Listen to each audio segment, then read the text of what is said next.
This video is sponsored by Card Kingdom. If you click on the link in the description below, it'll take you to their store and they'll know I sent you there.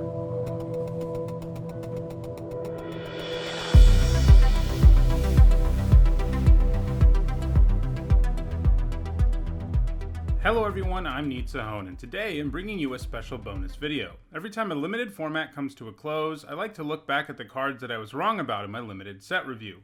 I, of course, do those set reviews before getting a chance to play with the cards, and it's difficult for me to ever get everything right. In this video, I'm going to talk about 14 cards that I was substantially wrong about, and by substantial, I mean that I was wrong by more than half a letter grade. We're going to look back at each of these cards and talk about what caused my evaluation to be incorrect for each of them. Alright, let's get started. Now, there's only one white card I got wrong. Funnily enough, it's Lonesome Unicorn, which was one of my preview cards for Throne of Eldraine. Originally, I gave it a C-. My reasoning was that I thought it would be too slow for you to get the 2-for-1 out of it on a regular basis. In other words, I wasn't sure you'd be able to pay 3 mana to get a 2-2 on turn 3, and then 5 mana for a 3-3 with Vigilance on turn 5. I recognize that it could get you that 2-for-1, but I also realize that it is super inefficient at doing it. However, I probably should have realized that it would be good enough. In Limited, even if 2 halves of a card are basically inefficient, they're worth playing. We're seeing that right now with Escape in Theros Beyond Death, and we've seen it before with mechanics like Embalm and stuff like that, where it doesn't matter how inefficient the card is, you get 2 full cards of value out of 1 card, even if you're paying 8 mana for a 3-3 and a 2-2, which is not the greatest deal ever. So in the end, Lonesome Unicorn ended up being one of the cards that you want at least 1 copy of in most of your white decks, especially if you had an adventure theme or a night theme. And in the end, I think it was more like a C+. All right, let's move to blue now, where I got several cards wrong. First, there's Didnt Say Please. I don't normally like counterspells a whole lot in Limited unless they do something else relevant.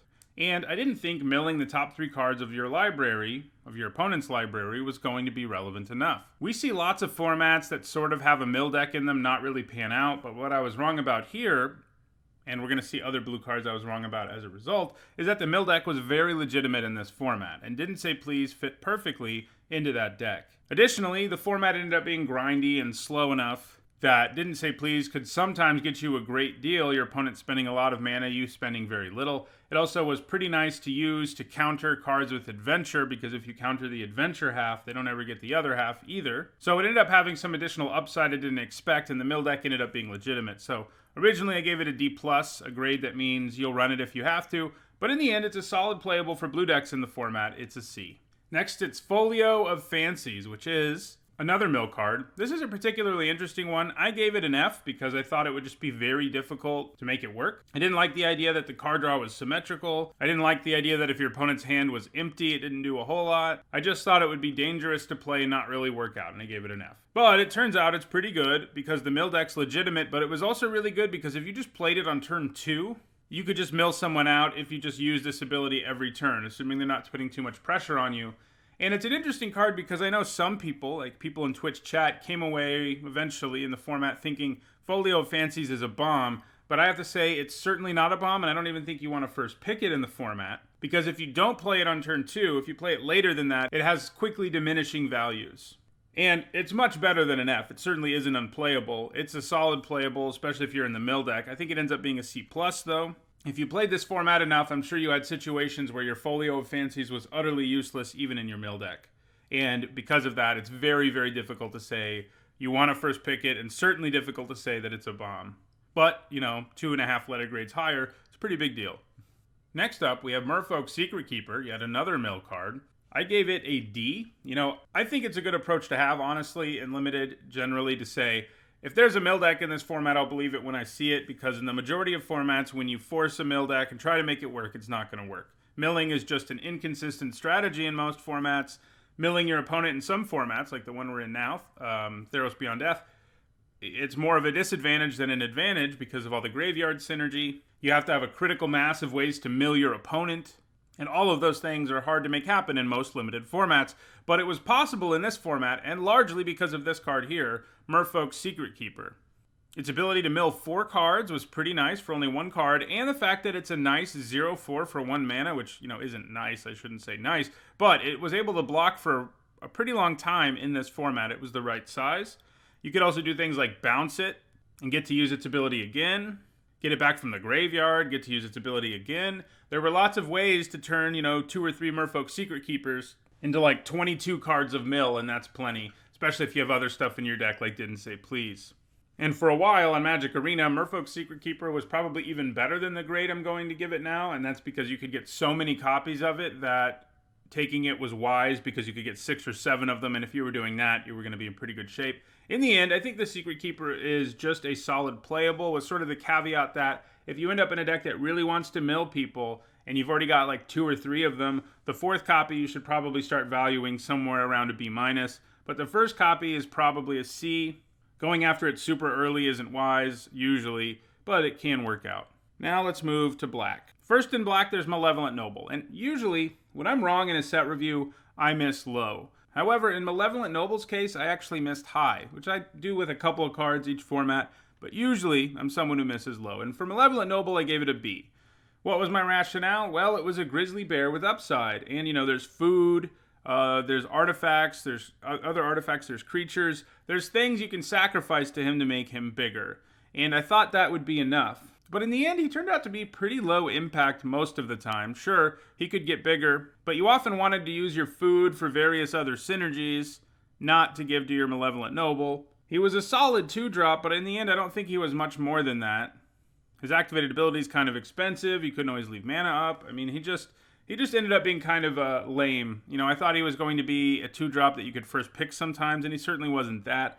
He was more like a C, just a solid 2-drop, and one you actually cut a decent chunk of the time. The next black card is Reaper Knight, which I gave a D to initially.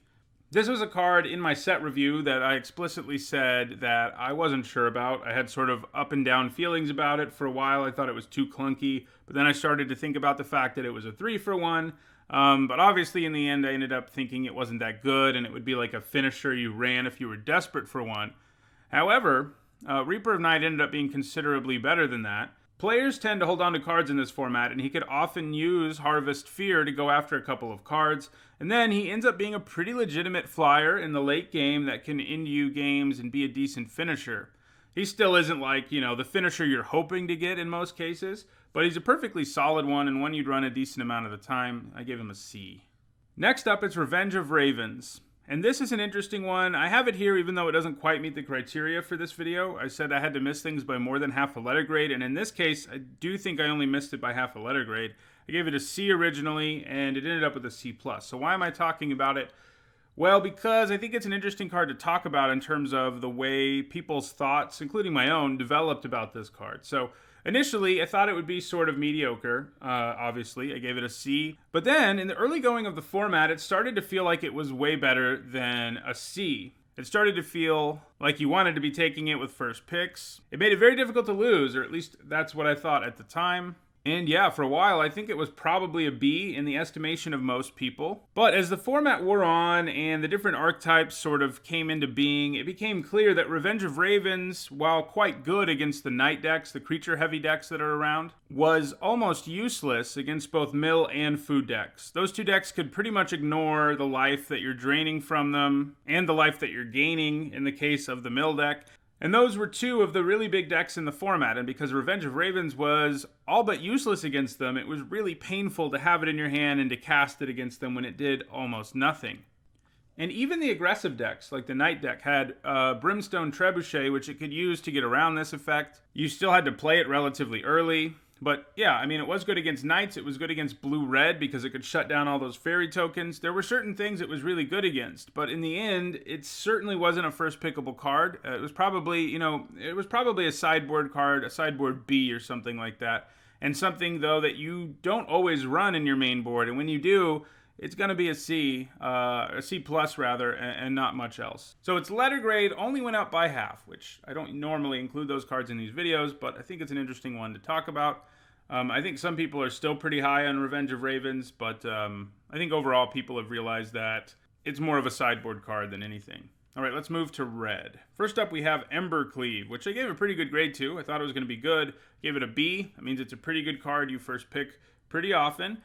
But it ended up being way better than that. I thought it would be sometimes a little tricky to find a way to cast Embercleave and just blow out your opponent Turns out it wasn't really. You could usually cast it at a discount, people would block, and you could blow them out. You could just do lethal out of nowhere. Most decks, especially red decks, were able to have enough attacking creatures that this was relatively cheap, and it ended up just being a bomb in the format, being an A, something you first pick every time you see it, and you certainly take it over all the premium removal, all the commons and uncommons in the set, and most of, the rares in the set, should your pack have more than one rare or mythic. But yeah, ended up being great instead of just really good. Next up, it's Fling, which I initially gave a C+ to. This is another one that I was wrong about because I overrated it, not because I underrated it. We've seen Fling before, and I have some fond memories of it in other formats, and you could sometimes do wacky things with it in this format, but it turned out to be just too situational. Yeah, sometimes you could do a bunch of damage with it, and that was fun. But most of the time, it sort of rotted in your hand. Your creatures weren't big enough to really take advantage of it. Sure, you could cast it in response to your opponent's removal, but sometimes that felt like leaving up a counter spell because if your opponent didn't cast removal and you couldn't cast Fling, it was going to feel pretty horrible. And in the end, I think Fling gets cut more often than it gets played, and I think it's more like a D+. Next up, it's Rimrock Knight, which I gave a D+ to, and this is one where I look back at it and I'm kind of like, what was I thinking? Sometimes I can sort of reconstruct my thinking. Here it's kind of hard for me to do. My basic rationale was a 2-mana 3/1 that can't block isn't very good, and that's true. It wouldn't be a very, very good card in limited. That probably would be a D+. And I underrated the adventure part of this card. I looked at this adventure and said, you're not going to be able to get a 2-for-1 out of this often enough. It only raises power. You're not going to be able to save a creature with it or anything like that. But I was wrong about it because, first of all, even if you don't save your creature, it ends up being worth it a lot of the time to kill your opponent's creature. But second of all, there were actually plenty of combat scenarios that emerged where you could use Boulder Rush, your creature would survive, and your creature that's being blocked or whatever now kills the opponent's creature. And that's pretty great, especially if you then play a Rimrock Knight, on the same turn or on a subsequent turn. And sure, he can't block, but there are so many Knight payoffs in the set that he works well with. He attacks pretty hard. Couldn't get through Secret Keepers, which was sometimes annoying, but he could get through most other early creatures. And he got lots of bonuses because of his creature type. In the end, Rimrock Knight ended up being one of the key commons for every red aggro deck in the format, especially those with Knights, and you could even take him somewhat early. I still wouldn't say you wanted to first pick him, but he was a really key card, and getting as many copies of him as you could was pretty nice. I think in the end he was a C+, so a full letter grade higher.